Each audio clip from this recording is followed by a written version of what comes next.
ಮಾಡೋಕ್ಕಾಗಿರಲಿಲ್ಲ. ಯಾಕೆಂದರೆ ಎಲ್ಲರೂ ಸುಮಾರು ಒಂದು ನಮ್ಮ ಸ್ನೇಹಿತರು ನಮ್ಮ ಅಬ್ಬರದವರು ಅವ್ರಲ್ಲಿ ಮೊದಲನೇ ಚಿತ್ರ ಮಾಡಿದಂಥ ರಾಮಮೂರ್ತಿ ಅವರೆಲ್ಲ ಬರಬೇಕು.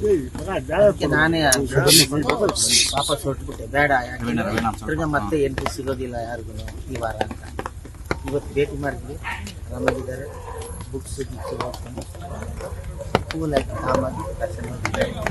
ನಮ್ಗೆ ನೋಡಿ ನಮಗೊಂದು ಸ್ವಲ್ಪ ನೆಮ್ಮದಿ ಸಿಕ್ತು. ಯಾಕೆಂದರೆ ಮೆಜೆಸ್ಟಿಕ್ ಸಿನಿಮಾ ಮೊದಲನೇ ಸಿನಿಮಾಯಿಂದ ನನ್ನ ಜೊತೆಯಲ್ಲಿ ಸುಮಾರು ಸಿನಿಮಾಗಳಿರೋ ಮ್ಯೂಸಿಕ್ ಮಾಡಿದ್ರು.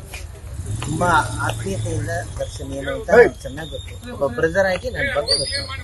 ಸರ್, ಆರೋಗ್ಯ ಏನೋ ಜ್ವರ ಬಂದಿತ್ತು ಅಂತೇಳಿ ಹೇಳಿದ್ರೆ ಎಲ್ಲ ಇಲ್ಲಿ ಒಳಗಡೆ ಡಾಕ್ಟರ್ ಗಿಟ್ಟು ವ್ಯವಸ್ಥೆ ಇರುತ್ತೆ. ನಾವು ಅನ್ಕೊಂಡಷ್ಟು ಏನೇನೋ ಇರೋದಿಲ್ಲ. ಅವ್ರಿಗೂ ರೂಲ್ಸ್ ಆ್ಯಂಡ್ ರೆಗ್ಯುಲೇಷನ್ಸ್ ಇರುತ್ತೆ. ಅದ್ರ ಪ್ರಕಾರ ಏನು ಮಾಡಬೇಕು ಅದನ್ನು. ಏನು ಸರ್, ಕಳೆದ ಬಾರಿ ಈ ಒಂದು ಇನ್ಸಿಡೆಂಟ್ ಆಗ ಮುಂಚೆ ಯಾವಾಗ ಭೇಟಿ ಮಾಡಿದ್ರಿ, ಏನು ಮಾತಾಡಿದ್ರಿ? ಅದೆಲ್ಲ ಯಾಕೆ ಈಗ ಅವ್ರು ಒಳಗಿದ್ದಾರೆ, ಅವರು ಸ್ವಲ್ಪ ಕೂಲಾಗಿ ನಾನು ಏನೇನಿದೆ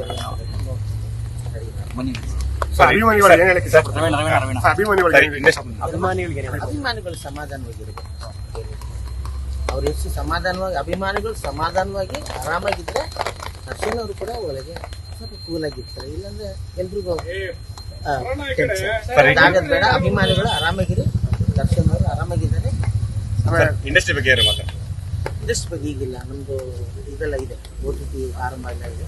ಅದು ಚೀಫ್ ಮಿನಿಸ್ಟರ್ ತನಕ ಹೋಗಿದೆ. ಈ ಆಗಸ್ಟ್ 15 ಏನಾದರೂ ಒಂದು ಬರಬೇಕು ನಮ್ಮ ಸಿನಿಮಾ ಇಂಡಸ್ಟ್ರಿಗೆ ಅಂತ ನನ್ನ ಆಸೆ.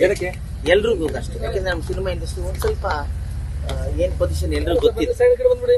ಆದಷ್ಟು ಬೇಗ ಅದು OTT ನಾವು ಶುರು ಮಾಡ್ತೀವಿ.